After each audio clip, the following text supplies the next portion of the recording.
Ja, die Oberbürgermeisterin der Stadt Köln, Henriette Reker, ist ja Mitglied bei den Roten Funken und das ist sie, glaube ich, auch mit Leib und Seele und Ja, durften ihr den Spitznamen geben, Agrippina Courage. Und damit ist sie bei uns in Amt und Würden und zugleich ist sie auch Vorsitzende unseres Vereins der Freunde und Förderer, der Üleports, die für den einen oder anderen ja bekanntermaßen eine Baustelle ist im Moment und umgebaut wird. Also insofern ist das ein sehr prominenter Talk, aber wer Henriette Reker kennt, weiß zugleich ist das eben auch immer bodenständig und immer bürgernah und deswegen freue ich mich sehr, Sie, liebe Frau Oberbürgermeisterin, und dich, liebe Agrippina Courage, im Talk begrüßen zu dürfen. und ich freue mich erst, ganz tüchtig. Ja, ich bin gespannt. Ich bin gespannt, wie du jetzt mit der Wahlkämpferin Henriette Reker sprichst, die natürlich auch gleichzeitig die Oberbürgermeisterin ist.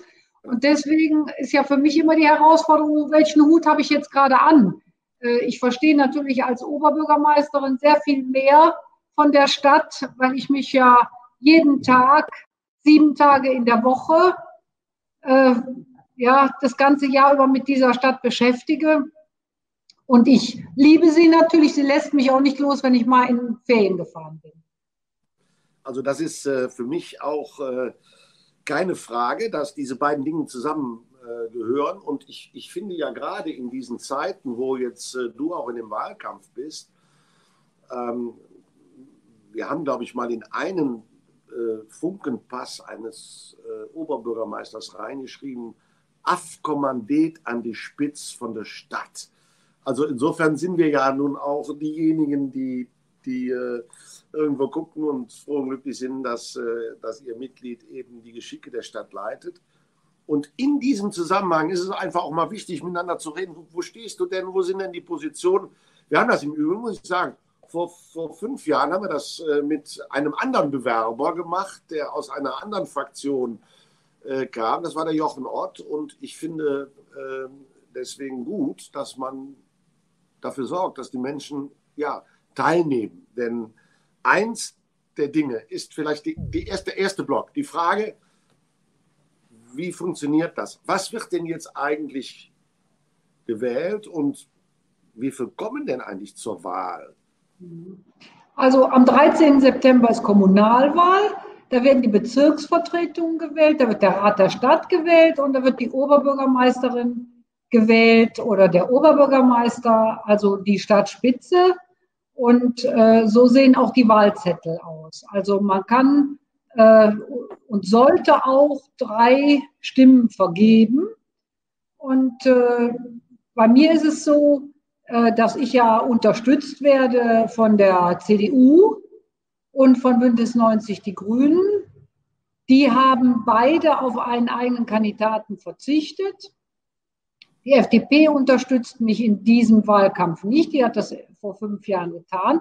Aber sie hat immerhin auch schon mal auf einen eigenen Kandidaten oder eigene Kandidatin verzichtet.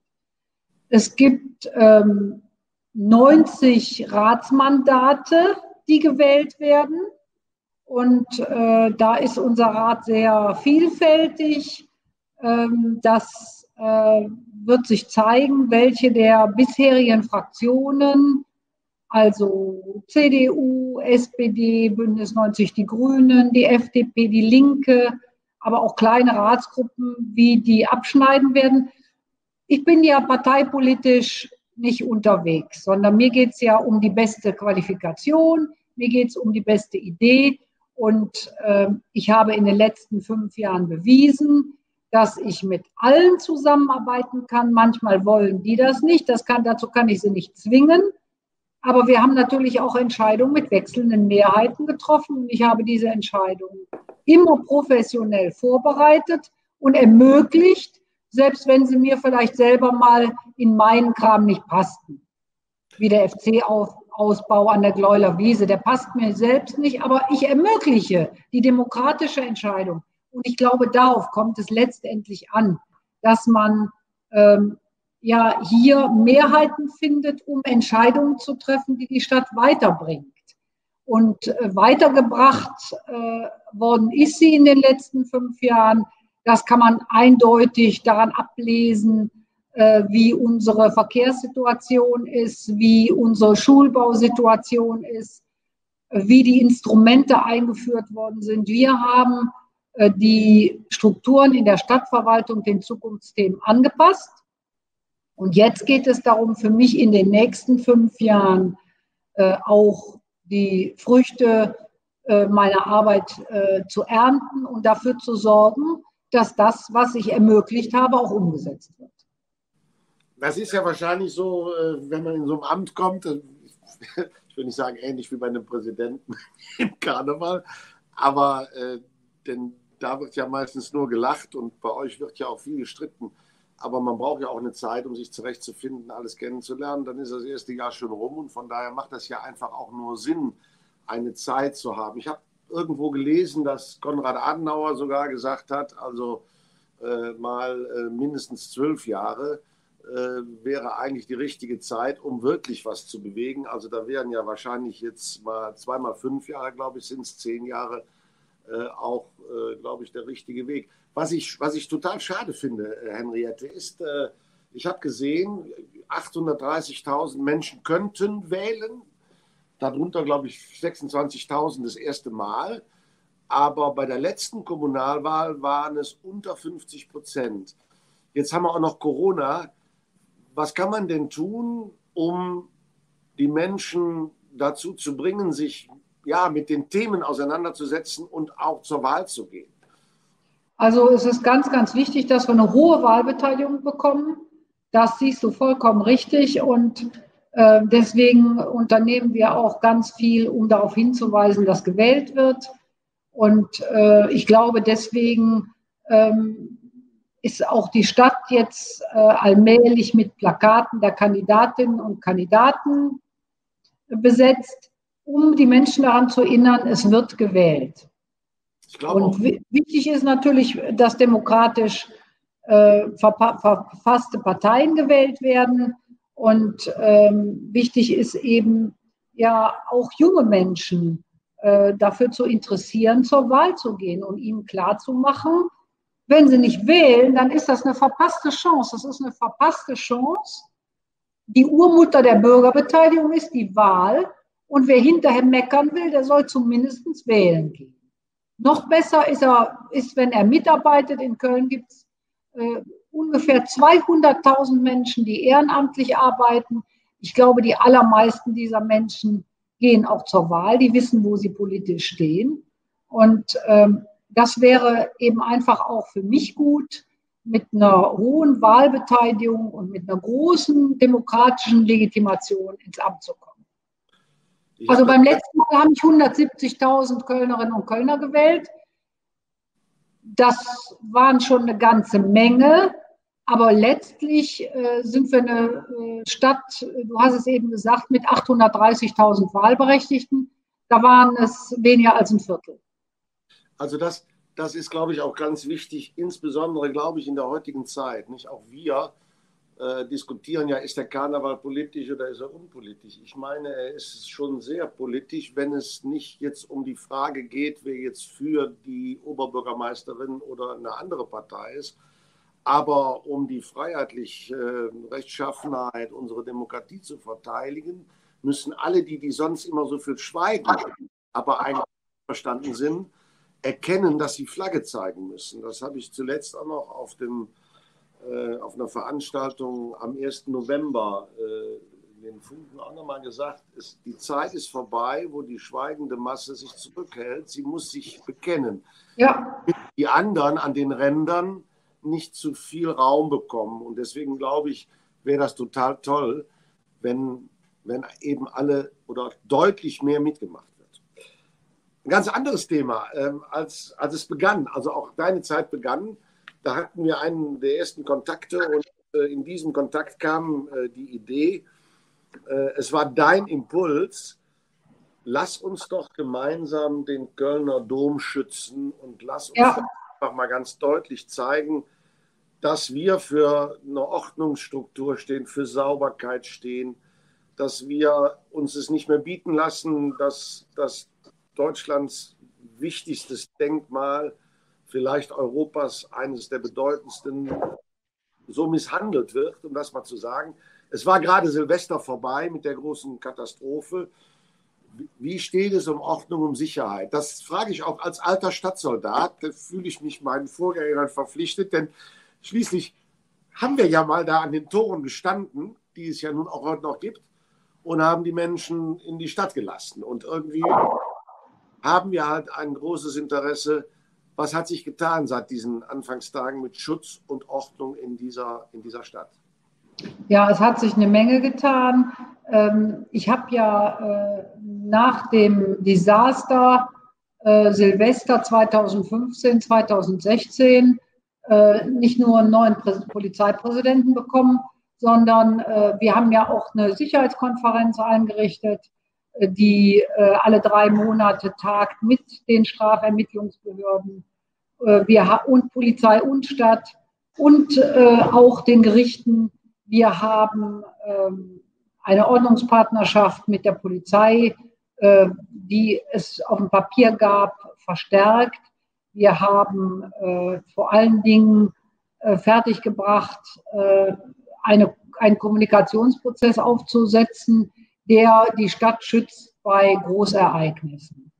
Also wenn große Ereignisse ablaufen, gibt es ja normalerweise die Vorschrift, dass der Veranstalter ein Sicherheitskonzept macht. Und darüber hinaus haben wir eine Koordinierungsrunde, die beispielsweise im Karneval jeden Tag Stadtpolizei, aber auch KVB, also alle sitzen da zusammen, die es angeht, und beobachten eine große Veranstaltung, die in der Stadt läuft, wie beispielsweise der Karneval, und können auch sofort eingreifen, wenn irgendwas passiert. Die AWB gehört dazu, die den Müll wegmachen muss. Also diese Menschen telefonieren nicht nur miteinander, sondern da sitzen Entscheidungsträger zusammen und verfolgen, was in der Stadt passiert. Und das hilft. Was mir auch sehr geholfen hat, war die stringente Politik des Innenministers Hermann Reul. Dazu kann man stehen, wie man will, aber wir sind hier eben Köln und der Hambacher Forst geht mich nichts an. Hier in Köln war das ausgesprochen segensreich, weil eben nur das Land darüber entscheiden kann, ob eine Videoüberwachung möglich ist oder nicht möglich ist, wie am Ebertplatz. Das kann die Stadt nicht entscheiden. Die KVB kann es nur entscheiden, wenn es um ihre Haltestellen geht. Aber wichtig ist natürlich Polizeipräsenz. Und im Karneval liegt ja viele Lieder über den Schutzmann. Den würde ich mir in jedem Stadtteil, in jedem Veedel vorstellen können. Ich meine allerdings, dass es nicht der Oberbürgermeister selbst kann und dass der es auch nicht sein muss.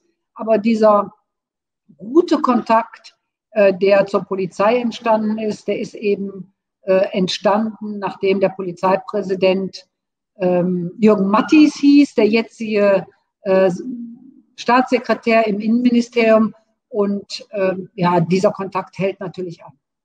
Also die Stadt ist sicherer geworden, auch wenn sie als einzige Millionenstadt und als Metropole in NRW natürlich noch die Bühne ist für Straftaten, die eben in einer Millionenstadt gehäufter vorkommen als am Dorf.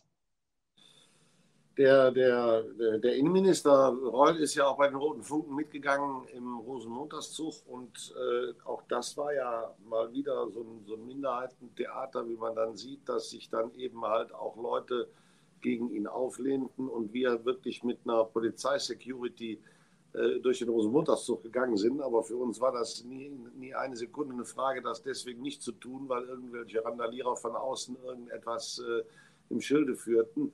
Denn das ist ein demokratisch gewählter Mensch und der, wie ich ihn kennengelernt habe, ist tough und richtig gut. Der ist auch mit uns über die Domplatte gegangen und hat also auch für Militär gesammelt. Der sagte aber auch, wir brauchen einfach auch Zeit, um wieder die Polizeikräfte zu stärken, um sie einzusetzen. Die müssen jetzt erstmal wieder alle eingestellt werden, die müssen erstmal ausgebildet werden. Also da sind wir lange wahrscheinlich noch nicht am Ziel. However, es ist schön, dass es weitergeht und dass eine Schutzbedürftigkeit gegeben werden kann. Jetzt hast du eben selber 2 Stichworte gesagt. Im Übrigen, soll es ja nicht nur ein Interview sein von mir an dich, sondern du hast ja vielleicht auch Fragen an mich, aber ich pack's mal zusammen. Corona und Karneval beginnt zwar beides nicht mit K, aber irgendwie doch. Ja, das kommt alles auf uns zu und wir leben jetzt in einer Situation, wie geht es eigentlich dir damit? Wir sind natürlich jetzt auch noch in einer relativ frühen Zeit, aber wir müssen natürlich auch Gedanken machen.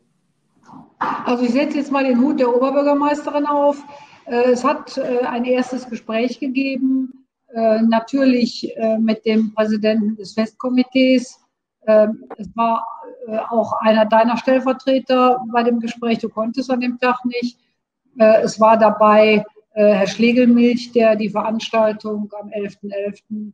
auf dem Neumarkt macht für die Ostermann-Gesellschaft. Es war der Bernhard Kunin dabei. Es war Professor Zöller dabei, der den Tanzbrunnen macht. Und wir haben überlegt, worum geht es denn eigentlich? Also ich denke, man muss das trennen. Es geht einmal um den Karneval bei den Veranstaltungen. Und da kann man sicherlich mit Hygienekonzepten gut arbeiten. Ob das dann das Gleiche ist. Also ich habe diese Woche den Basti Kampmann gesprochen von Casalla. Der hat mir erzählt von dem Konzert, was die gegeben haben im Tanzbrunnen mit 1500 Menschen. Er hat nicht gesagt, dass die mitgesungen hätten, hat irgendwie gar nichts gesagt. Aber ich kann mir zum Beispiel einen Karneval ohne Singen gar nicht vorstellen. Also gerade in Köln, es gibt ja keine Stadt, über die es so viele Lieder gibt wie Köln. Und es sind ja auch fast alles Liebeslieder, die will man ja auch loswerden. Und das ist ja das, was uns auch im Karneval zusammenführt, ist ja dieses emotionale Erlebnis. So, und Veranstaltungen unter Corona-Bedingungen werden möglich sein. Ob sie dann schön sind, müssen diejenigen, die die Veranstaltung machen wollen und diese besuchen, selbst entscheiden. Und in der Stadt werden wir uns zu Zeiten, wo wir näher am 11.11. sind wie jetzt, weil das Geschäft kennt man ja. Es kommt jeden Tag fast eine neue Meldung über Covid. Es kommt ganz häufig eine neue Covid-Verordnung, mit der wir umgehen, eine Schutzverordnung vom Land und die wir dann umsetzen müssen in der Allgemeinverfügung. Und eins muss man auch wissen, wir können Verordnungen des Landes immer nur verschärfen. Wir können sie nicht erleichtern. So, das ist auch nochmal ein wichtiges Datum, aber wir können sie verschärfen. Und ich denke, am 14. August ist der runde Tischkarneval. Den habe ich ja mal nach einem 11.11. Einberufen, als das hier so aus dem Ruder lief, weil viele eben doch den Sinn und die Tradition des Karnevals nicht richtig verstanden hatten. Überwiegend waren das sicherlich auch Gäste, die von außen kamen. Und das werden wir uns dann rechtzeitig angucken und überlegen, was passiert am 11.11. Aber bisher ist der Karneval nicht abgesagt und die Kölschen feiern Karneval, das ist doch klar. Also ich sag mal, ich weiß gar nicht, ich glaube, ich bin sogar dabei. Am 14.8. jedenfalls weiß ich, dass irgendwie im August nochmal ein Meeting zu der Sache ist. Also ich sag mal so, auch wir haben ja längst einen Plan B in der Tasche, wie Karneval aussehen kann. Das müssen wir auch, weil ich sag mal so, diese ganze Zeit, wo Corona jetzt alle auch abgehalten hat, miteinander zu kommunizieren oder auch zu sehen, führt auch schnell zu so einer gewissen Trägheit. Weißt du, die sind alle so ein bisschen, ja, ich glaube, der ein oder andere hat auch Sorgen, hat auch Ängste, Klar. die berechtigt sind, auf die man auch. Aber es wird natürlich einen Teil geben der Menschen, die wollen feiern und die brauchen Angebote. Und wir sehen sehr deutlich und sehr klar, dass das Bestellverhalten stagniert. Ich glaube, wir sind im Karneval diejenigen, die die meisten Karten verkaufen mit nahezu 30.000 Stück. Und wir erkennen, dass es unterschiedliche Linien gibt. Also man muss, glaube ich, trennen der Menschen bis 30 und älter. Und wir sind längst im Gespräch mit den anderen, dass wir auch gemeinsame Veranstaltungen uns vorstellen können unter einem ganz anderen Anstrich, der dann eben dazu führt, dass man eben auch Auftrittsorte hat für die Künstler. Und da sind auch so Orte wie die Köln Arena in der Diskussion oder auch möglich. Denn da hast du ja nun, da hat die Stadt ja, glaube ich, auch geholfen, dass eben Menschen aufgrund der Hygienekonzepte dort feiern können. Es wird, glaube ich, anders. Und ich habe auch immer gesagt, was vielleicht wichtig ist, ist der Begriff der Karnevalskulturveranstaltung. Denn der Karneval ist ja schließlich auch das lachende und das weinende Auge. Und es ist ja auch nicht verkehrt, wenn man mal ganz bewusst in diese Situation hineingeht und sich auch mal der warmen, leisen und seichten Töne im Karneval damit auseinandersetzt und dann nochmal ganz neue Entdeckungen macht. Also es wird da eine riesen Herausforderung auf uns zukommen. Und wir haben bei den Funken jetzt auch die allerersten Veranstaltungen, wo entweder ist es eine Kulturveranstaltung oder die Geburtstage werden nachgefeiert. Und das geht da sehr, sehr gesittet zu. Aber ein Appell an der Stelle kann ich auch, den habe ich am Donnerstag auch gerichtet. Was wir mit dem Karneval wirklich machen können, wir können noch so gut sein im Vorbereiten und Vordenken. Entscheidend tun das die Menschen. Wenn in der Vedelskneipe irgendwo in einem Stadtviertel es drunter und drüber geht, insbesondere das Thema Alkohol ist ein schwieriges, denn nach dem 5. Bier erkennbar einfach die Hemmschwellen sinken und wir bekommen Hotspots, dann wäre das nicht fast laufend, weil dann haben wir hier eine ganz andere Situation. Die Bevölkerung muss sehr bewusst und sehr ernsthaft mithelfen, dass das Fest stattfindet, weil wir haben eine Verantwortung für die Künstler. Die nicht wollen, können zu Hause bleiben. Es gibt noch genug. Aber sie entscheiden, ob das gelingt oder nicht. Das ist so unsere Idee im Moment. Ja, wir müssen halt immer wieder darauf hinweisen, dass die Pandemie nicht vorbei ist. Ich war heute Vormittag am Flughafen Köln-Bonn und wir testen ja da schon seit 3 Wochen die Urlaubsrückkehrer. Bisher freiwillig. Ich bin sehr froh, dass jetzt die Bundesregierung festgestellt hat, sie sind verpflichtend zu testen. Und heute Morgen die Zahlen, also zwischen 0 Uhr und 7 Uhr sind heute Morgen ungefähr 1000 Menschen zurückgekehrt aus Urlaubsländern, die eben als Risikogebiete eingeschätzt sind vom Robert-Koch-Institut. Und die müssen wissen, sie gehen verpflichtend 14 Tage in Quarantäne. Und die einzige Möglichkeit, das zu vermeiden, ist, sich testen zu lassen. Und sie können sich direkt testen lassen am Flughafen. Es haben 574 Menschen das auch schon getan heute. Also immerhin schon mal mehr als die Hälfte, aber noch nicht genug. Und ich hoffe natürlich, dass die anderen auch diese Quarantäne ernst nehmen, weil uns zeigt es auch, die Hälfte aller Neuinfizierten sind Urlaubsrückkehrer. Und das ist natürlich am Bahnhof viel schwieriger zu erheben. Das machen wir auch. Da richten wir auch ein Testzentrum ein. Und diejenigen, die mit dem Auto fahren, ja, von denen wissen wir ja gar nicht. So, also es kommt wirklich auf die Eigenverantwortung an eines jeden Einzelnen und auf den Abstand und auf das Mund-Nase-Bedeckung tragen. Anders kriegen wir das nicht in den Griff. Und das können wir auch in der Millionenstadt nur durch Schwerpunktkontrollen nachvollziehen. Also das kann man nur, man muss, glaube ich, vielleicht, wir haben bei den Funken ja so einen Slogan auf unserer Facebook-Seite, wo dir grundsätzlich der Gedanke geprägt wurde, blieb zu Hus. Also das war so diese schwere Lockdown-Zeit. Aber vielleicht muss man jetzt nochmal sagen, lass dich testen. Dass wir das auch nochmal aufgreifen. Ich sehe das ganz genauso und ich hoffe, dass auch die Tests noch schneller werden. Ich habe jetzt diese Woche gesehen, in England wurden Tests vorgestellt, die schon nach 90 Minuten ein Ergebnis zeigen. Das ist wohl belastbar. Ich habe da mal recherchiert. Im Moment gibt es ja auch schon die Drucktests, die man machen kann.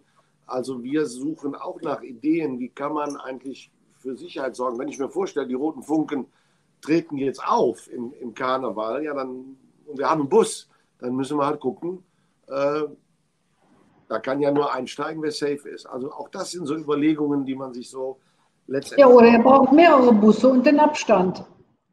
Wahrscheinlich ist das so, aber dann sind wir natürlich auch bei den Penunzen. Ja, ist alles nicht, nee, es ist auch alles nicht so schön, ja. Der Karneval ist ja auch das Gemeinschaftserlebnis, was uns da so trägt. So ist das. Also, und da brauchen wir ja ein paar Gleichgesinnte. Das wird noch heftig und das geht auch nochmal heftig in die Kassen der Gesellschaften, weil eins ist auch klar, halbe Säle, volle Kosten würde ein Desaster. Das ist natürlich auch wirtschaftlich so nicht möglich. Aber auch da sind wir ja im Gespräch und trotzdem wird es auch für die also gemeinnützigen oder ehrenamtlichen Vereine eine riesen Herausforderung. Hast du denn noch was mitgebracht? Ja, Günther, ich habe schon immer mal eine Frage, die ich an dich stellen möchte. Du bist ja nicht in der Uniform der Roten Funken geboren, nehme ich zumindest mal an, sondern auch so auf die Welt gekommen wie wir alle. Trägst du auch mal ein Kostüm oder trägst du nur die Uniform der Roten Funken? Ich habe dich nämlich, entweder sehe ich dich in Zivil oder in der Uniform.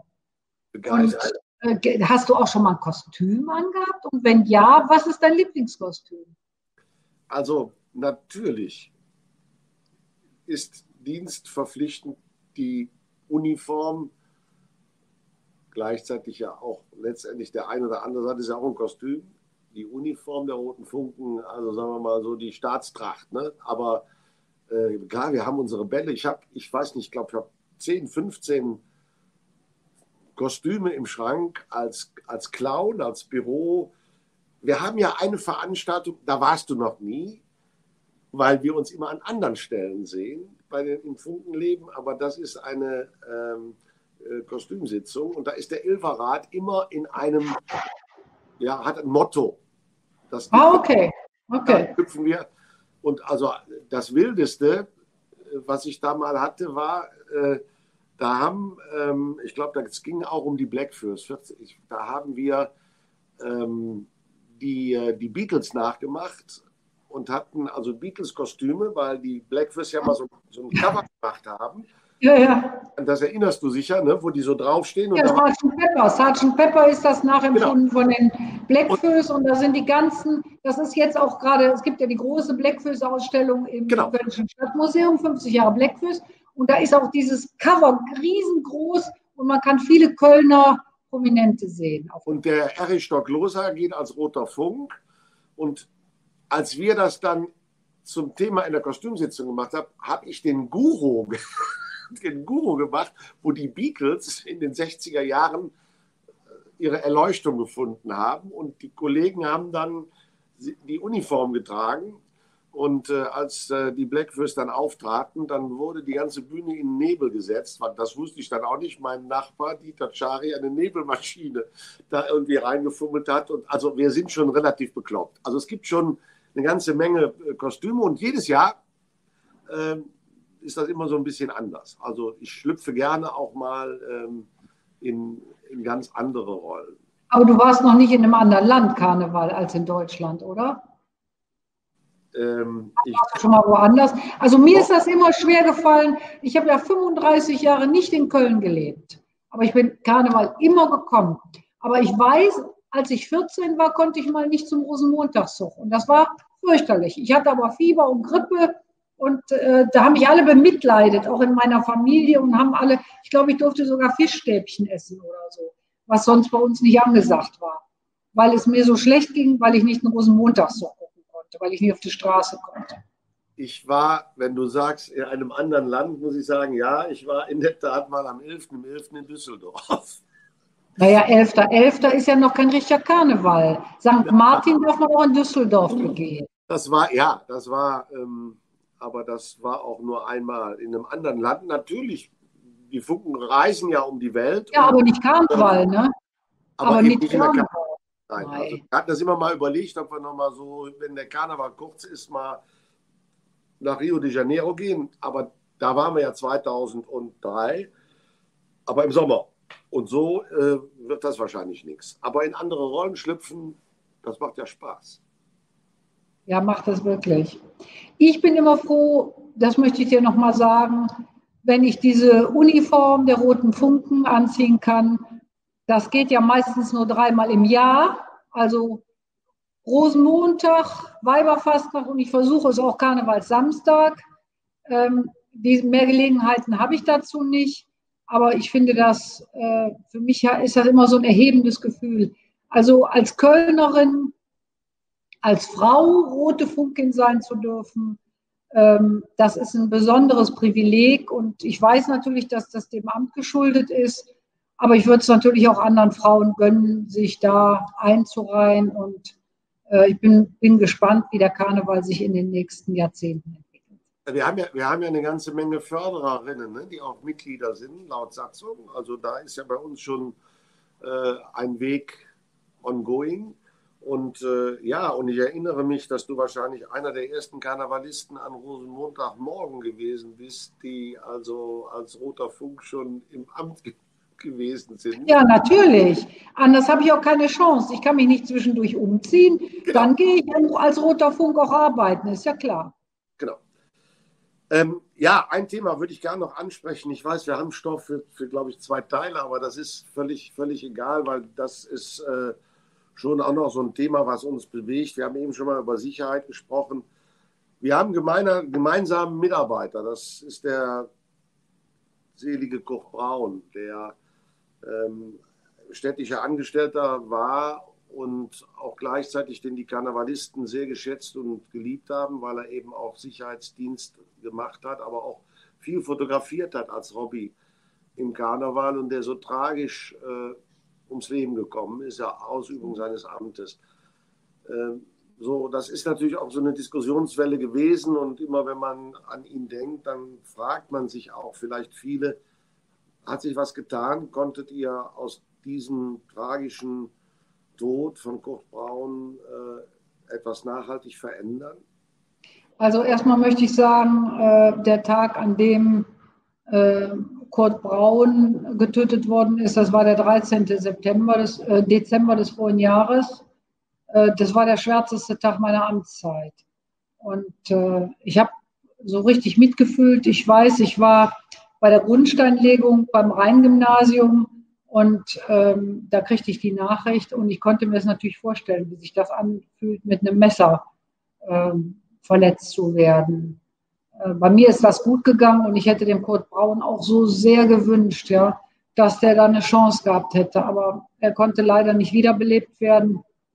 Und ich habe als allererstes natürlich danach gefragt, warum er nicht wusste, in welche Gefahr er sich begibt.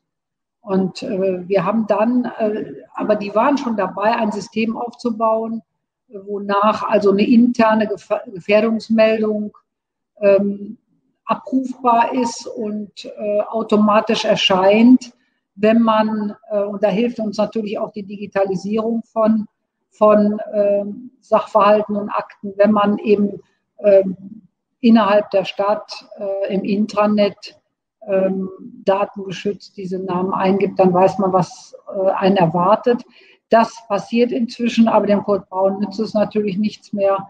Und ich habe da also auch wirklich sehr mitgefühlt.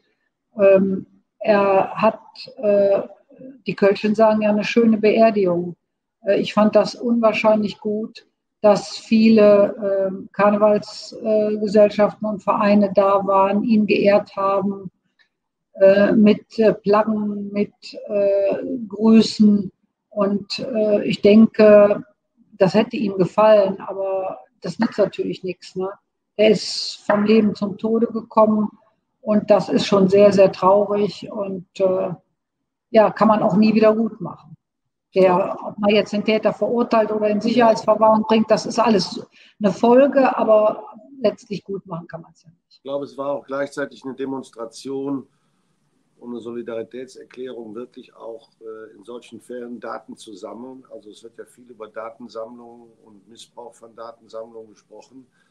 Aber ich sage mal so, als profaner Bürger leuchtet einem es überhaupt nicht ein, dass nicht solche Daten gesammelt werden dürfen oder dass die Politik da doch Riesenschwierigkeiten hat, wenn irgendwelche Idioten, Entschuldigung, wenn ich das jetzt mal so sage, sich eben in Gewalt gegenüber irgendwelchen städtischen Beamten benehmen. Also das ist schon, glaube ich, auch ich war selber dabei und es war ein großes Unverständnis und eigentlich auch eine Fassungslosigkeit. Ne? Ja. Aber schön, dass auch da die Gedanken weitergehen und dass man reinkommt. Wir beide könnten, glaube ich, reden bis morgen früh, weil es so viele Themen gibt. Ja, klar. Einer ist, glaube ich, auch noch ein ganz wichtiger. Ich weiß, das Thema Schulen ist ist dir auch ganz wichtig. Nächste Woche geht es los mit dem Unterricht und ja, wir haben die Maskenpflicht. Da verdrehen viele den Kopf und sagen, oh Gott, die Kinder müssen jetzt die Maske tragen während des Unterrichts. Und als ich so ein bisschen mal gestöbert habe, habe ich auch gelernt, die Stadt hat damit ja ganz wenig zu tun, was da inhaltlich in dieser Art abläuft, sondern wenn, dann eher fürs Gebäude zu sorgen. So ist das. Viele wissen das nicht zu unterscheiden, aber die Stadt ist Schulträgerin, das heißt, die ist für das Gebäude zuständig. Ich habe ja leider hier in Köln vorgefunden, dass viele Schulen im Bauzustand sind und noch viele Schulen gebaut werden müssen. Das geht alles viel zu langsam. Ich habe jetzt schon 2 Schulbaupakete auf den Weg gebracht und mit Hilfe von Totalunternehmern und Generalunternehmen Schulen zu bauen. Wir haben jetzt bei Corona den Auftrag Montag bekommen vom Schulministerium, wir haben aber auch schon früher angefangen, dass 104.000 Fenster an 266 Schulstandorten überprüft werden müssen. Ja, das ist eben in Köln immer, wenn die anderen sagen immer, ja, das muss ja irgendwie gehen, aber hier ist das immer direkt mal 10 oder so. Man muss sich mal vorstellen, und das ahnt ja keiner. Köln hat 9 Bezirke. Von den 9 Bezirken ist außer einem jeder größer als 100.000 Einwohner. Das heißt, nach der Gemeindeordnung NRW wäre das eine Großstadt. So, das heißt 266 Schulstandorte, 104.000 Fenster müssen überprüft werden. Wir haben damit rechtzeitig angefangen. Wir haben ja sowieso Konzepte zur Schulsanierung. Und wir werden sicherstellen, dass die allermeisten Klassenräume so belüftet werden können, wie das notwendig ist. Und es gibt sicherlich auch Sanierungsfälle, die nicht als Klassenräume zur Verfügung stehen können. Und die Schulen sind kreativ, da müssen die sich was einfallen lassen und wir sanieren schnellstens. Wir haben jetzt die Zeit der Schulferien genutzt und die Zeit Corona schon vorher. Wir haben allein in den Schulferien 10,4 Millionen verbaut in den Schulen und bei Corona 6,5 Millionen. Das ist alles, weil Corona-bedingt die Ausschreibung unproblematisch war, dem Handwerk in Köln zugute gekommen. Weil das ist ja wichtig. Das Handwerk ist ein unglaublich wichtiger Partner für uns. Der hält die Stadt stabil als Ausbilder, aber auch wichtig für unsere Lebensbereiche. Und auch die müssen wir jetzt besonders unterstützen. Also man kann natürlich auch so manchem Schulleiter vielleicht mal den Tipp geben, dass er vielleicht auch mal unter dem Jahr eine Aktion startet, dass die mal prüfen, ob es die Fenster tun. Das machen wir als Gebäudewirtschaft. Aber ich habe das extra gesagt, natürlich mit den 266 Schulstandorten, um dir mal eine Größenordnung zu vermitteln. Also wir müssen jetzt 54 Schulen bauen. Die Kinder sind schon geboren. Ja, das ist eine unglaubliche Herausforderung für die Stadt und wir gehen das mit unseren Mitteln an und das wird auch funktionieren, aber es geht eben nicht alles auf einmal. Ich sehe das hier in Rodenkirchen am Sürterfeld, da wird ja jetzt gerade auch die Grundschule neu gebaut. Ich glaube, das ist die Ernst-Moritz-Arndt-Schule oder wie sie heißt und entsteht also auch ein gewaltiger Komplex und das ist schon eine ganz neue Welt, wenn da so ein neues Schulgebäude ist und ja, ich glaube, das ist ganz wichtig, dass sich da was tut. Ja, wie heißt er dann fast gelaufen? Zigeröm. Zigerum, ja. Karnevalsdienstag, wenn die Insignien wieder eingesammelt werden. Ja, eigentlich ist das nie zu Ende, wenn wir miteinander ins Gespräch kommen. Das ist so, ja. Und trotzdem, glaube ich, war es mal wichtig, ein bisschen was zu lernen auch. Wir wissen mitunter, denke ich, immer wieder viel zu wenig voneinander. Und wenn man miteinander spricht und das auch mitteilt, und das werden wir mal unseren 60.000 Followern jetzt auch und denen auf Instagram, die 20.000, denen werden wir das jetzt mal schicken, worüber wir gesprochen haben. Ich hoffe, die finden das auch interessant. Ja, also meistens melden sich ja viele und sagen dann Daumen hoch und dann... Ja, das ist doch schön. Dann freue ich mich über eine Rückmeldung. Genau, manche wird es geben, die sehen das dann eben anders, aber dafür sind wir ja auch im Gespräch. Ja, das ist ja Meinungsfreiheit. ist genau der Wunsch. Also insofern darf ich mich ganz herzlich bedanken bei Henriette Reker und ja, Agrippina Courage für das Gespräch. Und wir sehen uns auf dieser Bühne häufig und bald, denke ich, an anderer Stelle wieder. Ich bedanke mich auch bei dir und wir bleiben ja im Gespräch und das ist dann ein schönes Gefühl, wenn man sich verabschiedet, dass man weiß, man bleibt im Dialog und man sieht sich auch wieder und das tun wir sicher ganz bald. Vielen, vielen Dank. Auf Wiedersehen. Tschüss. Wir sehen uns. Tschüss.